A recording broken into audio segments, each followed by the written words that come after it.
But see, it goes both ways. Many of us have heard this statement before, especially when diving deeper into the layers and levels of male-female interaction and coupling. Briefly, we'd like to examine whether or not, as it relates to either gender, does it truly go both ways. Liberation African family husbands and sovereignty for the African wherever we find ourselves on the Mother Earth. Please like, comment, and subscribe to our channel. And don't forget to click the bell icon so that you can be notified whenever new content is posted.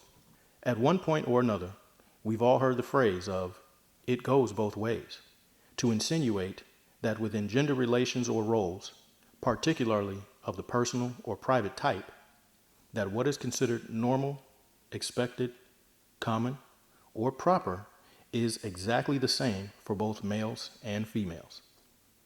Often, this phrase is referenced as a subconscious or even programmed knee-jerk reaction to a particular example given without any sustained logical thought being employed in response to the original point or argument presented.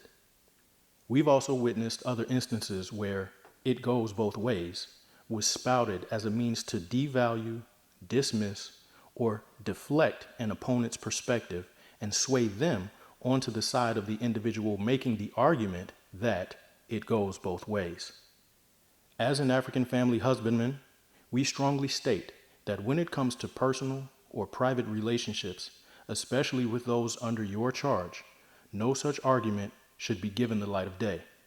As the cornerstone of your family, the physical and spiritual head, those members of your house do not and should not have the option to assert that anything goes both ways. African family husbandmen should set out to be upstanding examples of at least 5 critical characteristics. They are primary provider, primary protector, primary philosopher or professor, primary priest, and primary prophet. As primary provider, it is incumbent upon you to fill the role that most refer to as the breadwinner. This means you are able to use your skills and talents to produce and generate streams of income and resources for your benefit and your house. As primary protector, your role is to be certain that you can effectively defend your house and adequately neutralize or terminate any threat or attack against yourself first and foremost, but also to those of your house. As primary philosopher or professor, it is your duty to seek knowledge from the cradle to the grave. This means that an African family husbandman should be in possession of your own archive of books, pamphlets, or other reading materials to elevate, expand, and exercise the mind to keep it sharp. As primary priest, you serve as the individual who decides upon, studies, and institutes whatever spiritual science or tradition that your family will engage in and actively practice. You are to lead your house in any ritual customs to the best of your knowledge and ability when present, but leave clear instructions as to who should serve in your stead when absent. As primary prophet, it is your duty to be the most versed in your chosen spiritual discipline for purposes of interpretation and instruction, but most importantly, to model adherence or embody appropriate behavior in accordance with the principles prescribed. These are just the 5 core areas of African family husbandry, and we will examine them further in future videos. For now, back to the subject at hand. Referencing the aforementioned characteristics, would it be wise to slack up in your provisions after acquiring a certain amount of wealth and resources to abruptly let someone else step in and take over, to then say to them, "See, it goes both ways"? Do you withhold your intellect, reasonability, skill, or expertise in areas where they are sorely needed so that someone else, less familiar or less qualified, won't feel intimidated or overwhelmed, simply so that you can then say, "See, it goes both ways"? Would it be wise for a soldier to abandon their post at the first sign of challenge or confrontation and look to a civilian in that moment so that they can wait to determine that it goes both ways? Of course not.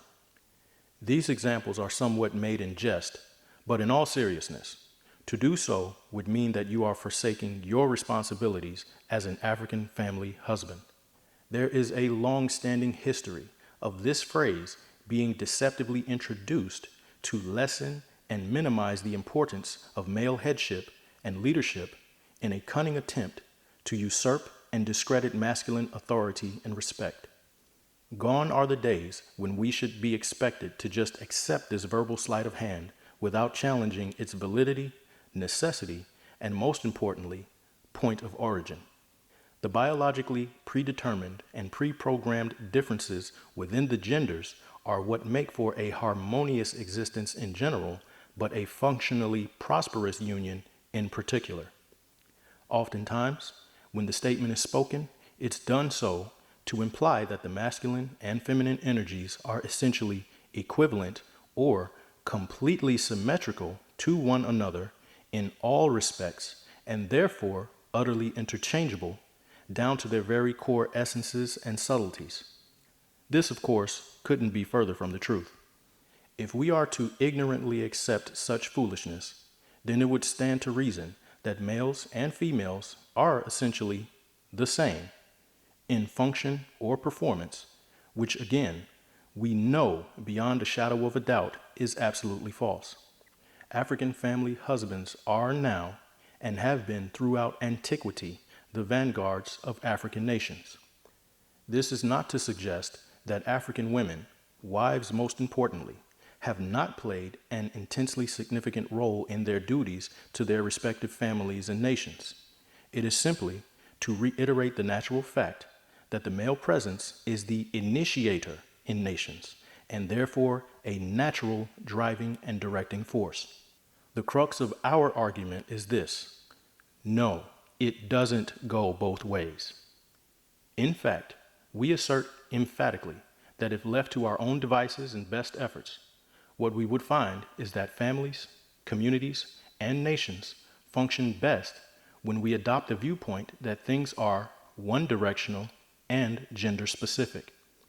A great reference for this point of view is a book entitled The Them in Him by Dr. Gina Murray.